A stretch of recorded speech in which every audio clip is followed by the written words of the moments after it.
법률 상담 한번 받으려면 용어부터 막막하시죠. 그냥 지금 느끼는 그 억울함을 있는 그대로 적어보세요. 그럼 AI가 문맥을 분석하고 여러분 상황에 알맞는 판례들을 빛의 속도로 찾아줍니다. 그런데 제가 지금 설명하고 있는 이 순간 화면 아래 지나가고 있는 이 자막 보이시나요? 내 컴퓨터 안에서 말하는 대로 어디나 텍스트가 꽂히고 있습니다. 맞습니다. 실시간 음성 인식 기능인데요.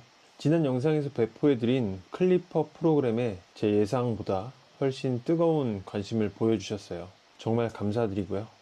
오늘은 제가 왜 이 판례 검색 사이트를 만들었는지, 그리고 왜 음성 인식기를 소개했는지 그 얘기를 좀 들려드리려고 합니다. 그런데 본론으로 들어가기 전에 드리고 싶은 말씀이 있는데요. 너무나 많은 분들이 과분한 칭찬을 해주셨어요.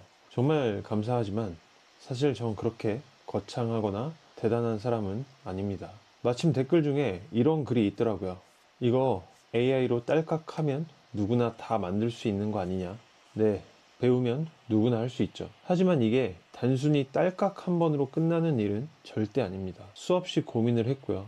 정말 필요한 기능과 필요하지 않은 기능들을 골라내고 터져나오는 오류들을 하나하나 디버깅을 하면서 시행착오를 거쳐서 여러분 앞에 내놓은 결과물이에요. 그 딸깍 한 번을 만들기 위해서 들어간 보이지 않는 시간들이 있거든요. 제 메일을 받으신 분들은 아시겠지만 세상은 정말 너무나 무서운 속도로 편리해지고 있고요. 새로운 도구들은 매일같이 쏟아지고 있거든요. 누군가는 이 도구로 날개를 다는데 또 다른 누군가에게는 접근조차 어려운 아주 높은 벽이죠. 이 간극을 내가 조금이라도 줄여줄 수 있지 않을까? 이런 가벼운 마음으로 시작한 일이었어요. 그런데 여러분이 보내주신 그 피드백을 보면서 제가 오히려 더 큰 선물을 받은 기분이 들더라고요. 아, 누군가한테 도움이 된다는 게 이렇게 기분이 좋은 일이구나 라는 걸 정말 생전 처음 느끼고 있습니다. 그래서 저는 계속해서 만들어 나갈 생각이에요. 하지만 해결해야 될 문제가 생겼어요. 이번에 제 개발자 계정이 정지됐던 것처럼 이 구글이라는 거대한 플랫폼에만 기대서 활동을 하는 게 분명한 한계가 있더라고요. 플랫폼의 정책 한 번에 그동안 공들여 만들어 놓은 그 공간이 한순간에 사라질 수도 있다는 리스크가 존재하더라고요. 특히 제가 다루는 도구들이 누군가한테는 예민한 이해관계가 얽힌 문제가 될 수도 있기 때문에 단순히 구글에 종속되어서 활동하기보다는 조금 더 독립적이고 견고한 공간이 필요하다는 결론을 내렸습니다. 그래서 지금 해야 될 일들이 점점 커지고 있는데 더 안전하고 강력한 공간을 만들어서 곧 공개를 해드릴 수 있을 것 같아요. 그럼 판례 조사 사이트에 대해서 얘기를 좀 해보겠습니다. 최근에 일반인이 챗GPT를 이용해서 승소한 사건에 대한 기사 보신 적 있으신가요? 한 개인이 전문가의 도움 없이 챗GPT만 이용해서 자료를 모았고요. 소장을 작성해서 승소를 한 사례가 있었습니다. 세상이 이렇게 달라졌어요. 제가 벌써 불편한 AI라는 책을 집필한 게 2년 전인데요. 그 안에도 이와 관련된 내용을 넣었어요. 당시에 이미 미국에서는 법조인들이 AI를 활용하고 그만큼 비용과 시간을 절약할 수 있으니까 일반 시민들에게 더 낮은 비용으로 법률 서비스를 이용할 수 있도록 해야 되는 게 아니냐는 논의가 시작됐었거든요. 그게 벌써 2년 전 일이에요. 그런데 우리는 어떻죠? 여전히 사용 못하도록 막고만 있습니다. 리걸테크와 관련된 서비스만 나오면 시작부터 싹을 잘라버리죠. 그마저도 나와 있는 서비스 대부분이 아주 짧은 시간 상담에도 고비용을 내야 되고요. 정확한 판례명이나 법률 용어를 넣어야지만 해당 판례가 검색이 되는 서비스예요. 사스 모델로 정작 보고 싶은 중요한 내용들은 반드시 구독 결제를 해야만 볼 수 있는 시스템이죠. 그 사이에 대형 로펌들은요, 이미 자신들의 스몰 랭귀지 모델을 구축해서 쓰고 있습니다. 가장 낮은 단계에서 하는 작업들을 AI가 다 대체하고 있어요.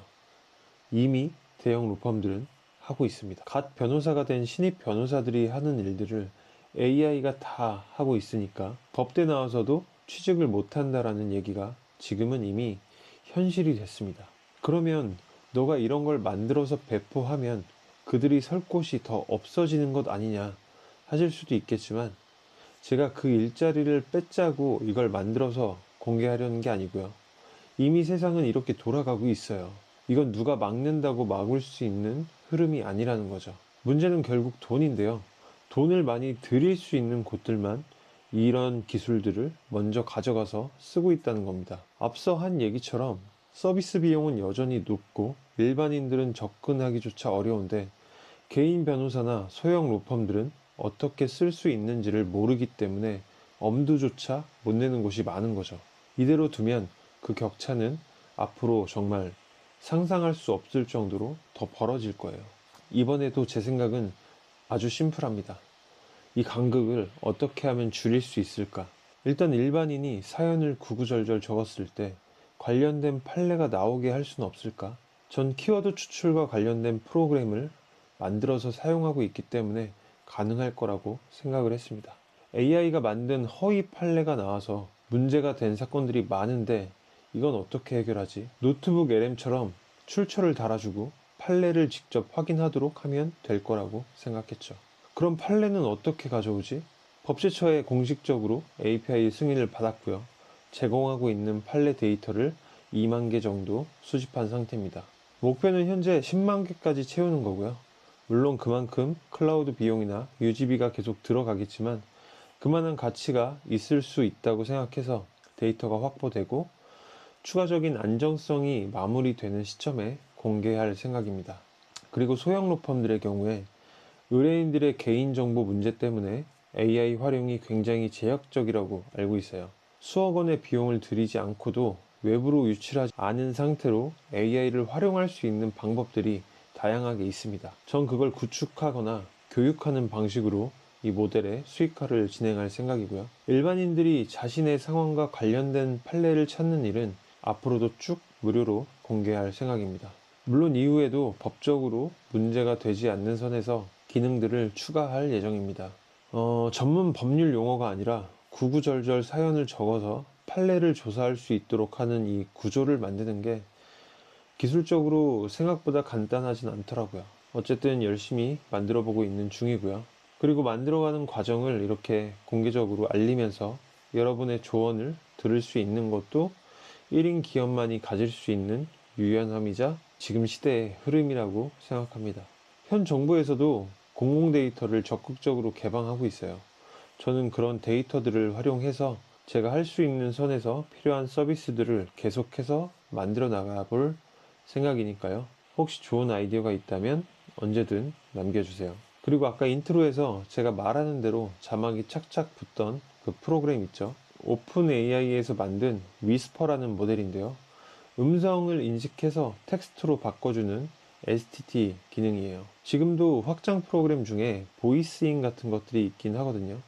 그런데 문제는 크롬 브라우저 안에 그 정해진 몇몇 사이트에서만 작동을 한다는 거예요. 게다가 조금 쓸만하다 싶으면 금방 유료 결제 창이 뜹니다.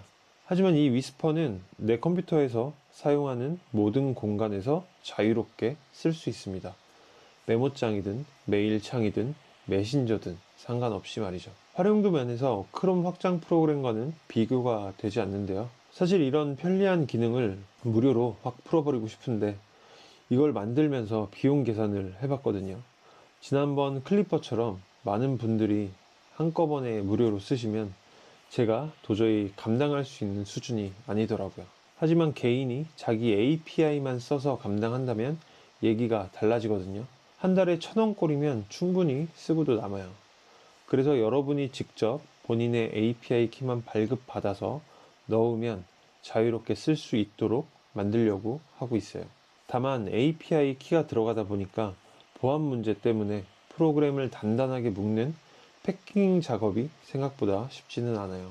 앞서 말씀드린 안전한 외부 공간이 마련되고 보안 문제까지 해결되면 그때부터는 만들고 있는 프로젝트들을 바로바로 공개하겠습니다. 혹시 이미 안티그래비티나 클로드 코드를 활용해서 바이브 코딩을 하고 계신 분들이라면 위스퍼를 직접 찾아보세요. 생각보다 설치가 어렵지는 않아요. 그런데 여기서 참 아이러니한 상황이 생기는데요. 바이브 코딩까지 할 정도의 실력자라면 사실 이런 프로그램이 크게 필요 없거든요. 정작 이게 간절하신 분들은 컴퓨터와 친하지 않고 설치조차 엄두를 못 내는 분들인데 말이죠. 제가 이 고민을 어떻게 해결할지도 계속 연구 중이니까요. 조금만 기다려 주시고요. 오픈 프로젝트는 꾸준하게 진행될 겁니다. 그 안에서는 성공적인 것도 있고, 이건 정말 도저히 이제 못하겠다, 접는 것도 생길 거예요. 제가 진행하는 오픈 프로젝트들을 계속해서 지켜보고 싶으시다면 구독과 좋아요, 알림 설정 해두시고요. 오늘도 긴 영상 시청해 주셔서 감사합니다. 명절 잘 보내세요.